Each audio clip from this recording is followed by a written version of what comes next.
Hello to everyone.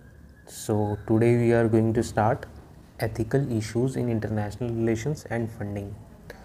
तो topic को आगे समझने से पहले एक बात मैं आप सभी से शेयर करना चाहता हूँ, वो ये है कि हो सकता है आपको ये वीडियोस बहुत ही रॉ या फिर सिंपल लगें। आपको ऐसा फील हो सकता है कि शायद आप बहुत ही कम पढ़ रहे हैं जीएस पेपर 4 के लिए, लेकिन आप यकीन मानिए, आप भरोसा रखिए, if you are following these lectures, आप जीएस पेपर 4 के अंदर ऐसा कोई भी टॉपिक नहीं आएगा कि आप उसको हैंडल ना कर पाओ। बिकॉज जो मेन ऑब्जेक्टिव है इन वीडियोस का वो ये है कि आपको टॉपिक के रिस्पेक्ट में you must have clarity with respect to each topic. आप अगर क्लियर हो कि इस टॉपिक के अंदर आपको लिखना क्या है, तो आप फिर आराम से उसके अंदर वैल्यू एडिशन कर सकते हो, आप एग्जाम्पल्स कोट कर सकते हो। लेकिन अगर आपको क्लैरिटी ही नहीं होगी, आप बहुत सारा कंटेंट पढ़ लेंगे लेकिन आपको क्लैरिटी नहीं होती, और फिर आप एग्ज़ाम में जब उसको डील करते हो तो आप फिर सोचने में टाइम लगाते हो, जो कि मेंस के लिए बहुत ही इनएप्रोप्रिएट अप्रोच है। तो इसीलिए आप जितना प्रेसाइसली पढ़ेंगे, जितना लिमिटेड कंटेंट रखेंगे, लेकिन उस कंटेंट के अंदर ऐसा हो कि आपको क्लैरिटी हो जाए और आप इतने एबल हो जाओ कि उसके बारे में 75-80 वर्ड्स आप लिख सको इन फ्यू मिनट्स, और उसके बाद फिर आप वैल्यू एडिशन कर सको, एग्जाम्पल दे सको, फ़िलासफ़र्स की बात कर सको, थिंकर्स की बात कर सको, या फिर कोई भी डेली लाइफ एग्जाम्पल बता सको, या फिर कोई भी इंटरनेशनल रिलेशन से रिलेटेड, या फिर नेशनल लेवल पे, स्टेट लेवल पे जो भी आपको अच्छे एग्जाम्पल्स लगे, फिर आप उनसे वैल्यू एडिशन कर सकते हो, अपनी बात को और वज़न के साथ रख सकते हो। लेकिन उससे पहले जो ज़रूरी है वो ये है कि आपका कोर स्ट्रॉन्ग होना चाहिए, और कोर स्ट्रॉन्ग करने के लिए ये बहुत ही इम्पॉर्टेंट है कि आप प्रेसाइज रहें, लिमिटेड रहें, लेकिन उस कंटेंट को फिर आपको मल्टीपल रिवीजन देने होंगे। आपको बहुत सारा कंटेंट नहीं पढ़ना, आपको सिर्फ लिमिटेड पढ़ना है और उसी को बहुत सारी मल्टीपल बार आपको उसको रिवाइज़ करना है। तो यही सबसे अच्छी अप्रोच रहती है। आप कितने भी टॉपर स्टॉक सुने, उनके अंदर भी यही बताया जाता है और यही सही तरीका भी है। बिकॉज जब आप मेंस का पेपर एनालाइज करते हो तो आप समझ जाते हो कि बहुत ज़्यादा पढ़ना, कंटेंट बहुत इकट्ठा करना is not the right way to deal UPSC mains. यहाँ पर आपको लिमिटेड रहना पड़ेगा, PYQs को एनालाइज करना पड़ेगा, और उसके बाद आपको एक अपनी अप्रोच बनानी पड़ेगी to handle mains question paper. आपको टाइम का भी ध्यान रखना है, आपको स्पीड बना के रखनी है, और आपको कंटेंट भी अच्छा डालना है।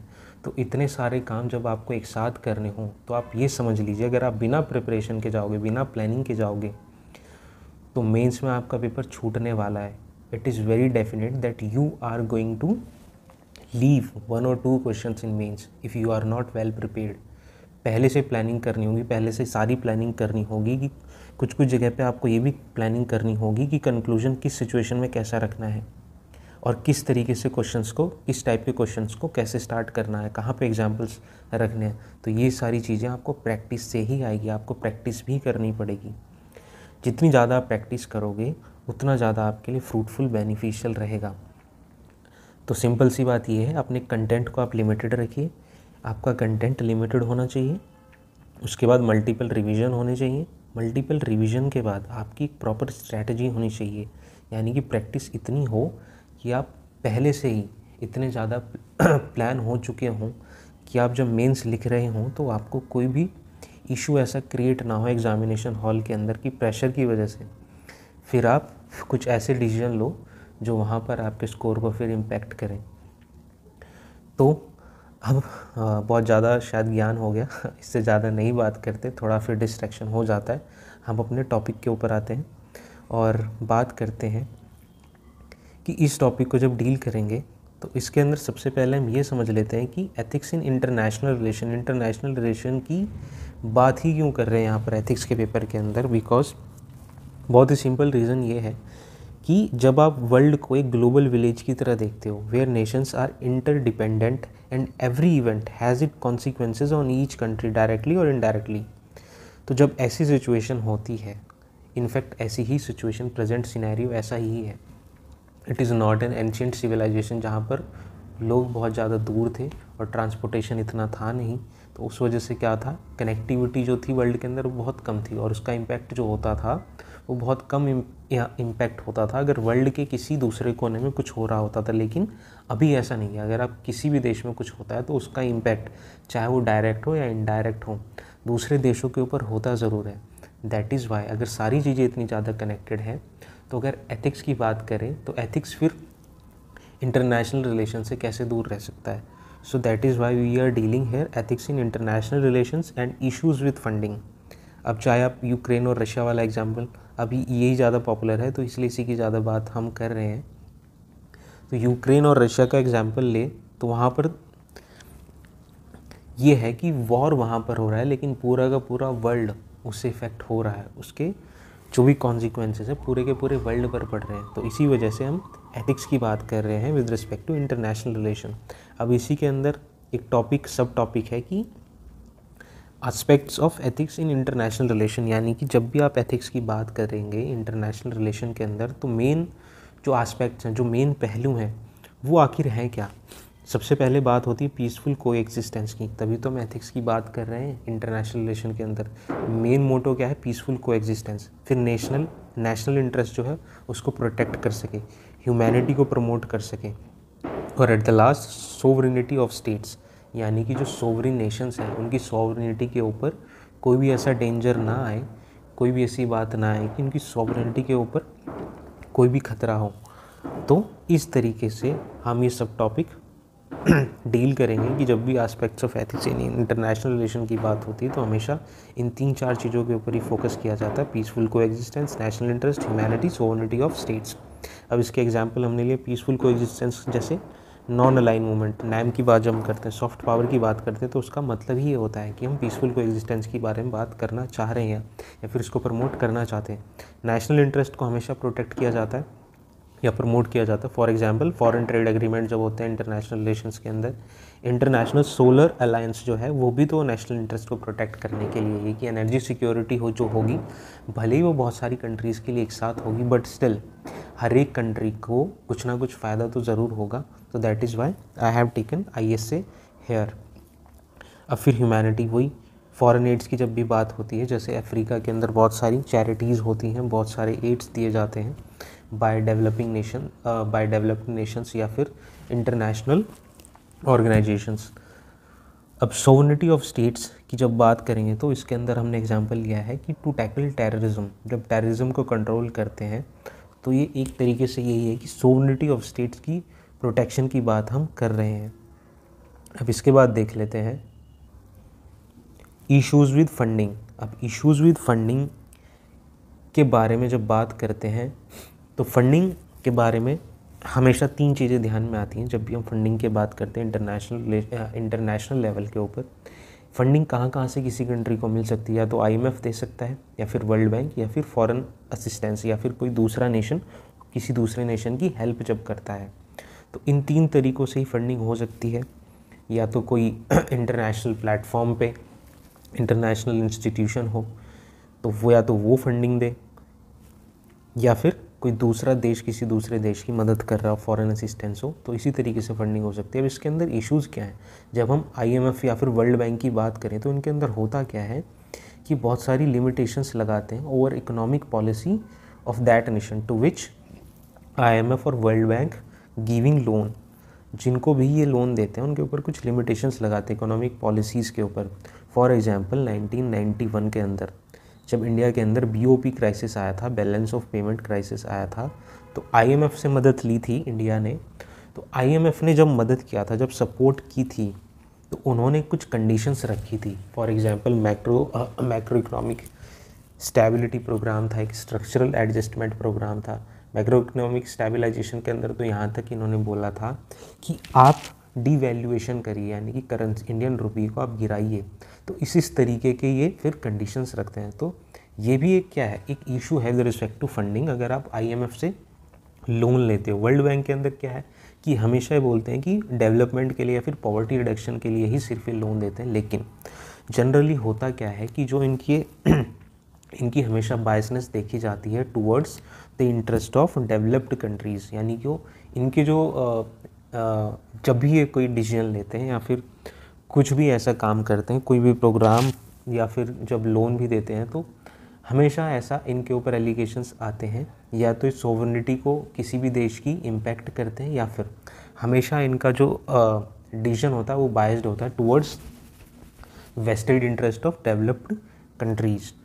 तो ये इनके साथ इश्यूज़ हैं। अब फॉरेन असिस्टेंस के बारे में बात करते हैं तो इश्यूज़ बहुत क्लियरली हम देख सकते हैं कि डेब्ट trap funding, for example China. अब चाइना डेब्ट ट्रैप फंडिंग करता है, ये अपने आप में बहुत बड़ा इशू है। अब जो श्रीलंकन इकोनॉमिक क्राइसिस आए थे, उनके पीछे इसका भी एक योगदान था कि चाइना की जो डेब्ट ट्रैप फंडिंग पॉलिसी है उसने भी श्रीलंकन इकोनॉमिक क्राइसिस को एक तरीके से फ्यूल इन द फायर का काम किया था।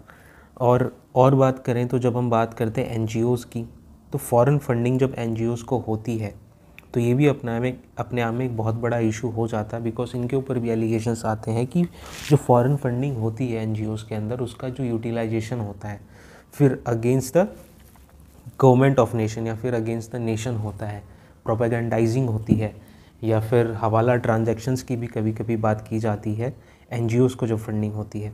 तो इसी के रिस्पेक्ट में हमने देखा था कि foreign contribution regulation act 1976 India के अंदर फिर उसको अमेंड किया गया 2020 में। तो इस तरीके से हमने इश्यूज़ विद फंडिंग को प्रेजेंट करना है। अब इसके बाद हम देख लेते हैं issues of ethical concern in international relation, यानी कि बहुत सारे इश्यूज़ जिनको हम एथिकल कंसर्न की डोमेन में रख सकते हैं इन इंटरनेशनल रिलेशन, उन सबको एक बार ही देख लेते हैं, ताकि एग्ज़ाम के अंदर अगर इस तरीके से कोई भी क्वेश्चन फॉर्मुलेट होता है या इसके आसपास भी कुछ पूछा जाता है तो हमें ये सारी चीज़ें एकदम से दिमाग में आ जाए, और जहाँ पे भी ज़रूरत हो, जहाँ पे भी नेसेसिटी हो, वहाँ पर हम इसको कोट कर दें। तो हमने ये इश्यूज़ लिए, सबसे पहला लिया है कि रिफ्यूजी क्राइसिस।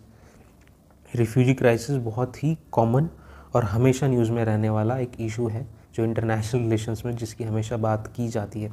इसके अंदर एक चीज़ आती है life boat ethics. Life boat ethics कहता है कि पहले आप अपनी जो खुद के लोग हैं पहले आप उनकी देखभाल करो, ना कि किसी और को पहले बचाओ।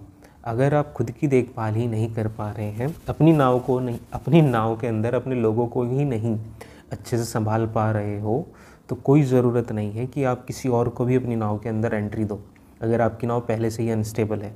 तो लाइफ बोट एथिक्स ये कहती है कि सबसे पहले आप अपने आप को देखिए, अपनी कंट्री को प्रोटेक्ट कीजिए, उसके बाद आप रिफ्यूजी क्राइसिस के बारे में सोचिए। उसके बाद बात करते हैं वेपन ऑफ मास डिस्ट्रक्शन। फिर उसके बाद टेररिज्म ISIS का एग्जाम्पल इसका है, ISIS का प्रोलिफरेशन, अलकायदा, बोको हरम। एयर स्पेस का इशू भी अपने आप में एथिकल कंसर्न की डोमेन में आ जाता है, बिकॉज अभी हमने देखा कि कैसे यूरोपियन यूनियन ने रशियन प्लेन्स या फिर रशियन फ्लाइट्स के ऊपर बैन कर दिया था कि यूरोपियन यूनियन की कुछ नेशंस, इनफैक्ट बहुत सारी नेशंस ने रशियन प्लेन्स, रशियन फ्लाइट्स को बैन कर दिया था कि वो उसका एयर स्पेस यूज़ नहीं कर सकते। और फिर रशिया ने भी इसको काउंटर करने के लिए ऐसा ही किया था कि रशिया के ऊपर से फिर यूरोपियन यूनियन के कुछ प्लेन्स नहीं जा सकते। इसके बाद बात करते हैं ह्यूमन राइट्स वायलेशंस की। फॉर एग्जांपल उइघुर्स इन चाइना और म्यांमार के अंदर हमें पता ही रोहिंग्यास का जो परसिक्यूशन हुआ। फिर इसके बाद पैंडमिक्स एंड ब्लॉकेड, ये अपने आप में, फॉर एग्जांपल कोविड-19, ये अपने आप में एक बहुत बड़ा एथिकल कंसर्न है, बिकॉज इसके अंदर क्या होता है, पैंडमिक के नाम के ऊपर या फिर किसी भी ब्लॉकेड के नाम के पीछे कि प्रोटेक्शन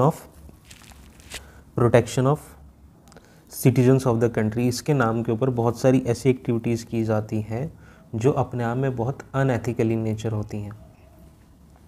अब इसके बाद क्लाइमेट चेंज अपने आप में एक एथिकल कंसर्न है इंटरनेशनल रिलेशन के अंदर। इसके बाद ऑयल डिप्लोमेसी अपने आप में एक बहुत बड़ा इशू है, जहाँ पे एग्जांपल के तौर पे ओपेक एंड ओपेक प्लस की जो हेजेमनी है वो अपने आप में एक एथिकल कंसर्न है इंटरनेशनल रिलेशन के अंदर। River water sharing, for example Indus water treaty, ये भी बहुत इश्यूज़ क्रिएट होता है इसकी वजह से भी। इंटरनेशनल सैंक्शंस जो होते हैं, फॉर एग्जांपल काटसा, ये अपने आप में एक एथिकल कंसर्न है। बॉर्डर डिस्प्यूट्स, वो तो सबसे बड़ी एथिकल कंसर्न है, POK, रशिया यूक्रेन के जो वॉर चल रहे हैं। न्यू कॉलोनियलिज्म, जो डेब्ट ट्रैप की जो हमने बात की थी, वो इसी के अंदर आता है कि किस तरीके से जो कॉलोनियलिज्म है उसको दोबारा से फैलाया जा रहा है। बट इसका जो नेचर है अब कैसा है, ये नया है। पहले क्या था कि